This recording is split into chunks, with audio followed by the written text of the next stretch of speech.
Nigeria 1, Amuneke 25 feet, Italty 2, R. Baggio 88 feet, 102, the 5th of July 1994.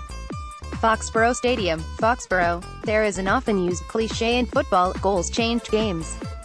On 5th of July 1994, Roberto Baggio scored a goal that not only changed a game, it changed a nation's whole tournament. In doing so, it cemented Baggio's position as a footballing icon. It also meant that Italy returned home as heroic runners-up, rather than embarrassing underachievers. It's strange to look back on a tournament that many remember Roberto Baggio for and realize that the Juventus Fantasista struggled through the group phase. Defeat to the Republic of Ireland in Game 1 was followed up by a narrow 1-0 victory in Game 2. Baggio was the player sacrificed just 22 minutes into that game for goalkeeper Luca Marchigiani following the sending off of Gianluca Pagliuca. Game 3 brought a 1-1 draw with Mexico, which saw the Azzurri limp into the knockout phase where they would meet Nigeria. It had been a disappointing campaign for the Italians, who came to the USA with high hopes. Baggio, the Ballon d'Or winner in 1993, was seen as the man to lead Italy to victory on the back of a successful few seasons with Juventus. Having moved to the Old Lady from Fiorentina for a then-world record fee and announcing himself on the world stage at Italian 90, Baggio was at the peak of his powers.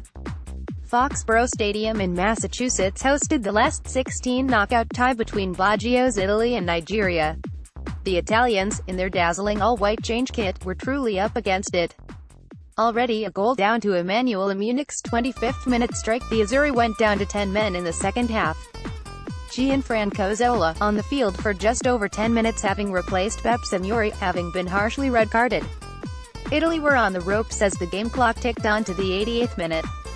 As Nigeria looked to see out few remaining minutes for a famous victory, Roberto Donatoni picked up the ball on the right touchline midway inside the Super Eagles' half. The Milan midfielder then played neat pass inside to Roberto Mussi, who had cut in from his wide right position. As Mussi cut into the Nigeria penalty area, Roberto Baggio held his position. Lesser players may have been pulled toward the goal mouth in their urgency to find a late equalizer, not the number 10 though. Baggio found himself in perfect isolation as Mussi's cut back rolled toward him on the edge of the box. More than 54,000 in attendance and the entire nations of Italy and Nigeria held their collective breath. The man with the ponytail waited, concentration fully on the ball, left sock rolled down to relieve the pain of an injury to his calf. With movement of his right foot, as artistic as a Michelangelo brush stroke, Baggio sent a shot toward goal.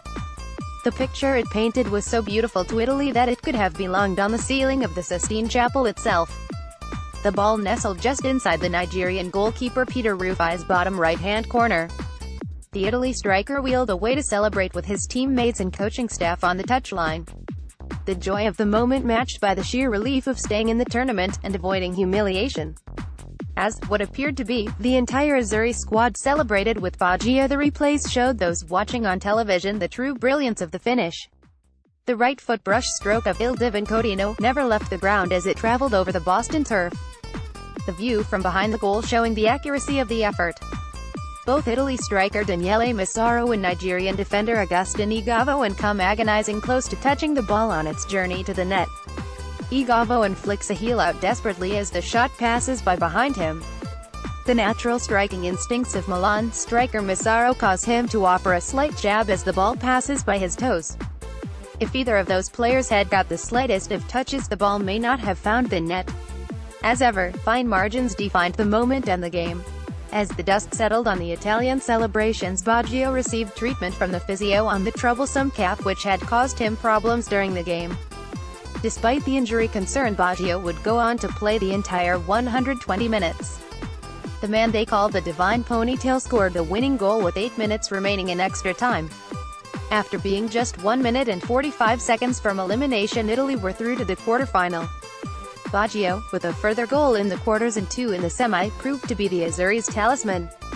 He not only kept his nation in the tournament, but he then carried them to the final. The cruelty of football means that players and teams don't always get what they deserve.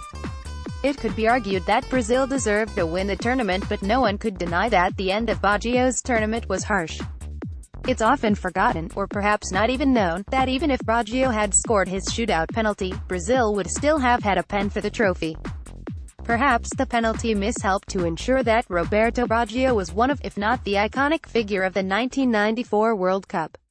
A World Cup which turned his way with a late equalizer which could only be described as divine.